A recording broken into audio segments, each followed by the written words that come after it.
Friends, we live in strange times. We live in interesting times. It can be difficult to know what to do, what is right to do. We can speak of our morality.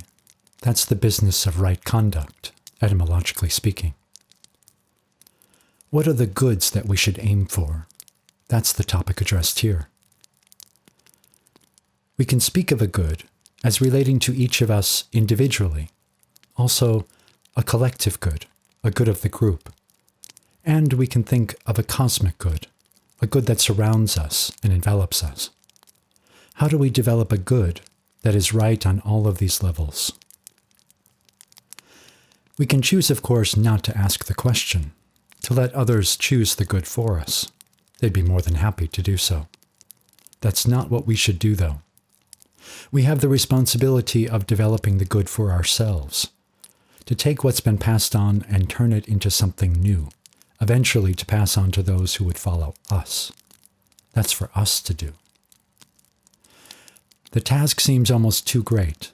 There's too much that's been inherited, too much that's bearing down on us, too much noise and stimulation, too many directions of what others think we should do. What's the point? It's easier, you could say, just to submit.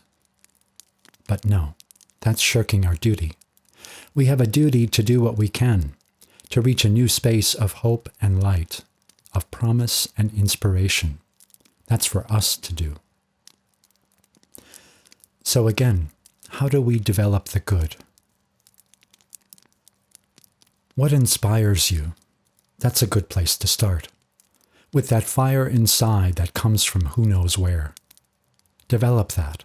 Listen to it. Give it space. Push out the noise. What does it say to you? Where does it want you to go? It will light your way if you let it.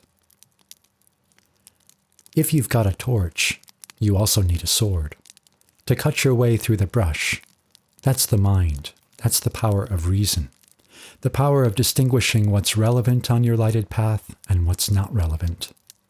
What to take up that can be used as food, shelter, and clothing, and what to leave away on account of its uselessness or its poison.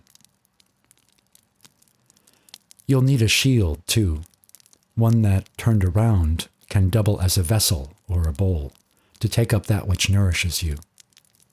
It can help you repel those negative forces that may otherwise seep into your heart, while also helping you gather positive forces like water from a stream. And you need a map and compass that can tell you what and where. Instruments that give you the lay of the land and help lift your senses to a new level of understanding. With these tools, you can find your way through this space. We can find our way.